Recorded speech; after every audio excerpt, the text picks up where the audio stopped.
This is Lottie, and she is number 16 of the dolls that I've made for 2020.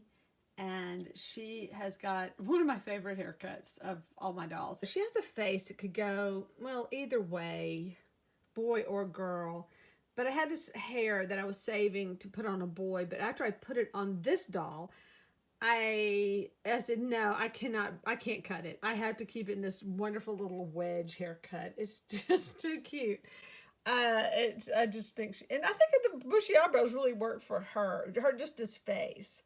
And she's just got this very worried look. Now, her eyes were out, so I actually replaced her eyes. And in doing so, I moved them to go as far over as they would go. But here's the really funny part. I had this one all the way over, but this one would not stay. It kept sneaking back, and I kept putting, repositioning, and it would sneak back.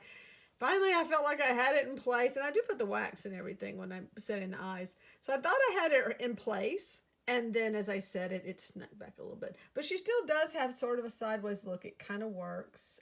This is a very weird looking expression, but I do like, the chance to do a little change on her like that. She has got her beautiful arms. I mean, she's got really cute little hands, and some of the hands don't have a lot of detail. This one actually has some detail, and her dress can either be worn kind of pulled up, or you can pull it down if you like the long sleeves, depending on the time of year. She does have wire, so you can bend her arms different directions and pose her. And if you, I don't know how strong they are. If she wanted to hold something. I do encourage you to add to your dolls, little toys or whatever you want to do. Let me see.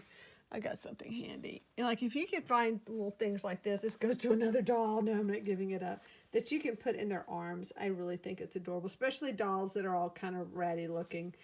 This is one of my all-time favorite dresses, but I had to have a certain dress for this doll. She's got a very thick neck, so I was limited on what dresses would go with her, and this is one of the dresses that look really good on her because she's got a little pudgy body, and this dress just filled out nicely for her and gives her a little pudgy look, and her spider is coming out of her pocket, kind of creepy, and here's her little hands. So see how cute they came out.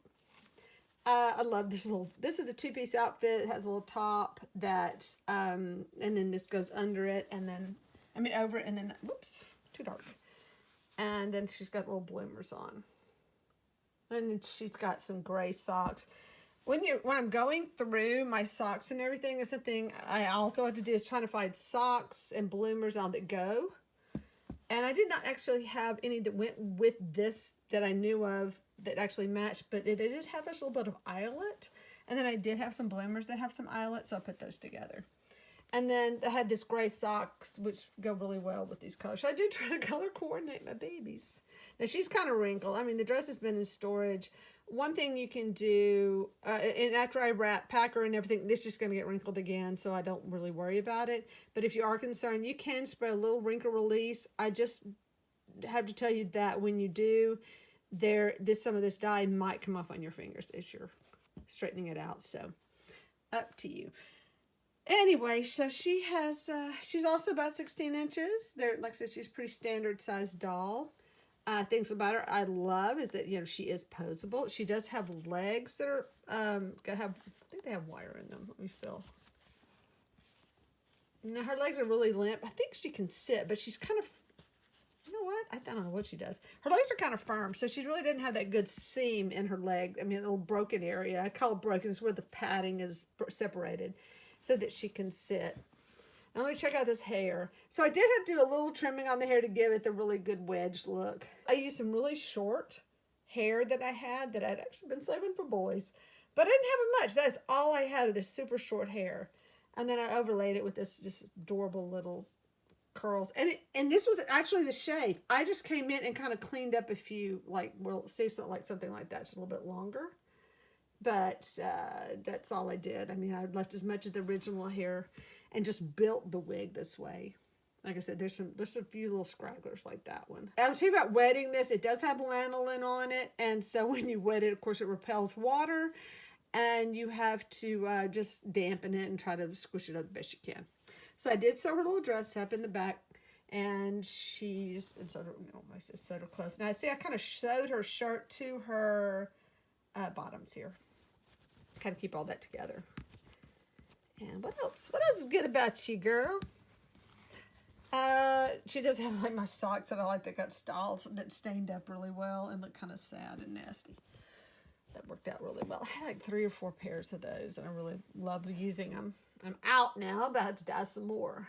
Oh, I will say this about her. So this is, I created a part for her by, this is the same piece of pelt. I just cut a piece off and flipped it around to give her this really nice clean part. But it was, you know, back to being just the kind of a gray color that they are, the pelts typically are, because you can kind of see right there what typical color. But I came back with black charcoal and I filled in the cracks. Oh, I know what it was. She's got these little short hairs I put around her face like this. That I just had just a few pieces that were wispy and I stuck them in there. And let me see. I love this side. That was really kind of covered up. So she had these little straight wispies. And I just had these couple of pieces that were really straight like that and wispy. And so I stuck them on her. Anyway, she has like, you can see her seam. But you see how I darken it around? Yeah, here's another example of how I put charcoal on the pelt and then around the head to kind of make that transition look a little bit better. Yeah, so you can play with her hair if you wanted to. I mean, she's one of mine that doesn't have a bow because I didn't want to do anything to change her hair. But if you wanted to pull her hair back in a bow or a barrette or something, then I can leave that up to you if you want to show off more of her face. Me, I always have to have their hair hanging in their faces like kids would normally have. And let me tell you, I sub 4-year-olds. I know what kids look like. They, by recess, after recess, they pretty much look like this, no matter how cute and clean you try to keep them.